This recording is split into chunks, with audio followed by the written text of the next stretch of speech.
नमस्कार दोस्तों, मैं अरुण जोशी स्वागत करता हूं Vivekanand Institute of IT Barwani की ऑनलाइन क्लासेस में। दोस्तों, जैसा कि फंडामेंटल ऑफ कंप्यूटर के अंदर पिछले टॉपिक में हमने कंप्यूटर लैंग्वेज के बारे में चर्चा की थी। अब इसके बाद नेक्स्ट क्वेश्चन हमारे सामने आता है जिसमें टेली कम्युनिकेशन क्या है या फिर डाटा ट्रांसमिशन को समझाइए और डाटा ट्रांसमिशन मोड को समझाइए। तो सबसे पहले दोस्तों हम बात करते हैं टेली कम्युनिकेशन के बारे में कि टेली कम्युनिकेशन मतलब क्या। कम्युनिकेशन जो कि हमारे लाइफ का, हमारे जीवन का एक सबसे महत्वपूर्ण कार्य होता है। कम्युनिकेशन मतलब होता है सूचना या इंफॉर्मेशन को आदान प्रदान करने का कार्य। जब दो व्यक्ति आपस में बैठ करके किसी टॉपिक या किसी सूचना को लेकर के बातचीत करते हैं, अपने सूचनाओं का आदान प्रदान करते हैं, तो उसे हम कम्युनिकेशन बोलते हैं। या किसी प्रकार के संदेश या मैसेज को एक स्थान से दूसरे स्थान भेजना, उसको कम्युनिकेशन कहा जाता है। यह कम्युनिकेशन जनरली अधिकांशतः हम देखते हैं, हम बातचीत करने में ऑफलाइन या किसी सभा में, किसी मीटिंग में करते हैं। लेकिन इसी कम्युनिकेशन को जब किसी इलेक्ट्रॉनिक डिवाइस के माध्यम से, किसी यंत्र के माध्यम से, किसी मशीन के माध्यम से, टेलीफोन के माध्यम से, इंटरनेट के माध्यम से, कंप्यूटर के माध्यम से या मोबाइल के माध्यम से अगर किया जाता है तो वही कम्युनिकेशन बन जाता है हमारा टेली कम्युनिकेशन, जो कि वर्तमान में सबसे ज़्यादा उपयोगी है, सबसे ज़्यादा इसका ट्रेंड है, जिसे हम टेली कम्युनिकेशन बोलते हैं। आज किसी भी प्रकार की सूचना या इन्फॉर्मेशन को हम इलेक्ट्रॉनिक डिवाइस से पहुंचाने का कार्य करते हैं।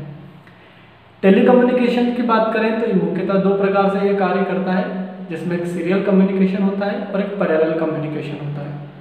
सीरियल कम्युनिकेशन जिसमें बिट बाय बिट सूचना को ट्रांसमिट करने का कार्य किया जाता है। बिट मतलब मेमोरी मापने की सबसे छोटी इकाई, एक अक्षर या एक कैरेक्टर बराबर होता है बिट। मतलब एक कैरेक्टर जब एक जगह से दूसरी जगह पर ट्रांसमिट किया जाता है तो उसे हम सीरियल कम्युनिकेशन कहते हैं। और पैरेलल कम्युनिकेशन की बात करें तो पैरेलल कम्युनिकेशन मतलब हमारा जो 8 बिट का समूह एक साथ एक स्थान से दूसरे स्थान पर ट्रांसमिट करने का कार्य है, जिस डिवाइस के माध्यम से होता है उसे हम पैरेलल कम्युनिकेशन बोलते हैं। जनरली दोस्तों हमने पहले कीबोर्ड के बारे में चर्चा की थी थ्योरी क्लास में, जिसमें कीबोर्ड हमने देखे थे serial keyboard and parallel keyboard. एक सीरियल कीबोर्ड जिसमें बिट बाय बिट डाटा को ट्रांसमिट करने का कार्य होता है, एक एक कैरेक्टर को इनपुट करने का कार्य होता है। और पैरेलल कीबोर्ड हमारे जो होते हैं एक साथ पूरे डाटा को ट्रांसमिट करने का, मतलब 8 बिट तक के एक साथ डाटा को ट्रांसमिट करने का कार्य करते हैं, तो उसे पर्टिकुलर पैरेलल कम्युनिकेशन हम बोलते हैं। टेली कम्युनिकेशन में serial communication and parallel communication. Communication के अंदर दोस्तों होता है डाटा ट्रांसमिशन। डाटा मतलब सूचना या इंफॉर्मेशंस का कलेक्शन। हमारा जो शब्द, तथ्य, आंकड़े वगैरह जो होते हैं उसे हम डाटा बोलते हैं। और उस डाटा को जब एक स्थान से दूसरे स्थान पर भेजा जाता है तो उसे कहा जाता है ट्रांसमिशन, जो कि टेली कम्युनिकेशन के अंदर होता है, जिसे हम डाटा ट्रांसमिशन कहते हैं। और डाटा ट्रांसमिशन मुख्यतः दो प्रकार से होता है, एक होता है सिंक्रोनस डाटा ट्रांसमिशन और एक होता है असिंक्रोनस डाटा ट्रांसमिशन। अगर यहाँ देखा जाए तो एक होता है सिंक्रोनस डाटा ट्रांसमिशन और एक होता है असिंक्रोनस डाटा ट्रांसमिशन। सबसे पहले हम बात करते हैं सिंक्रोनस डाटा ट्रांसमिशन के बारे में कि सिंक्रोनस डाटा ट्रांसमिशन क्या होता है। सिंक्रोनस जो डाटा ट्रांसमिशन होता है, इसमें डाटा को एक निश्चित गति से, पर्टिकुलरली निश्चित एक परफेक्ट स्पीड से पूर्व निर्धारित रूप से ट्रांसमिट किया जाता है। मतलब इसकी स्पीड होती है, उसको निर्धारित करके एक जगह से दूसरी जगह पर ट्रांसमिट करने का कार्य किया जाता है। सिंक्रोनस डाटा ट्रांसमिशन के अंतर्गत पहले डिसाइड रहता है कि कहाँ से डाटा प्रारंभ हो रहा है और कहाँ पर डाटा हमारा एंड होगा। मतलब जिस डाटा के बारे में हमें पहले ही पता रहता है, पहले ही सूचना दे दी जाती है कि उसकी स्पेस क्या है, उसकी गति कितनी है और कितना बड़ा वो डाटा है, उसकी स्टार्टिंग कहाँ पर है या एंडिंग कहाँ पर होगी। इस प्रकार के जो हमारे डाटा रहते हैं वो पर्टिकुलर सिंक्रोनस डाटा ट्रांसमिशन कहलाते हैं। असिंक्रोनस डाटा ट्रांसमिशन के बारे में बात करें तो असिंक्रोनस डाटा ट्रांसमिशन वे डाटा ट्रांसमिशन होते हैं जिसमें पर्टिकुलर सेंडर या रिसीवर जो भी रहते हैं उन्हें पर्टिकुलर किसी भी प्रकार की डाटा आदान प्रदान की सूचना की आवश्यकता नहीं होती है। इसमें पर्टिकुलर अर्थ ये होता है कि जो सेंडर होता है वो अपने डाटा को भेजने के लिए किसी भी समय प्रतीक्षा पर्टिकुलर कर सकता है। ये कितनी देर में उसे वेट करना पड़ेगा कर सकता है। इसमें पर्टिकुलर किसी प्रकार की सूचना पहले नहीं दी जाती है और ना ही पता होता है कि पर्टिकुलर कितना डाटा भेजा जाएगा या कितने समय के लिए भेजा जाएगा या कितना पर्टिकुलर स्पीड के साथ वो भेजा जाएगा। इस प्रकार के डाटा ट्रांसमिशन को हम असिंक्रोनस डाटा ट्रांसमिशन कहते हैं। जैसे फॉर एग्जांपल अगर बात करें तो हम कीबोर्ड का प्रयोग करते हैं, माउस का प्रयोग करते हैं, टेलीफोन लाइन वगैरह का प्रयोग करते हैं, तो उसमें कोई पर्टिकुलर निश्चित समयावधि नहीं होती है, वो असिंक्रोनस डाटा ट्रांसमिशन कहलाता है। तो डाटा ट्रांसमिशन दो प्रकार के, synchronous data transmission and asynchronous data transmission. फिर डाटा ट्रांसमिशन मोड। दोस्तों डाटा ट्रांसमिशन मोड मतलब डाटा या सूचना को एक स्थान से दूसरे स्थान पर भेजने के जो मोड होते हैं उसे हम डाटा ट्रांसमिशन मोड कहते हैं। ये तीन प्रकार के होते हैं, simplex mode, half duplex mode and full duplex mode, है ना। तीन प्रकार के मोड होते हैं, simplex mode, half duplex mode and full duplex mode.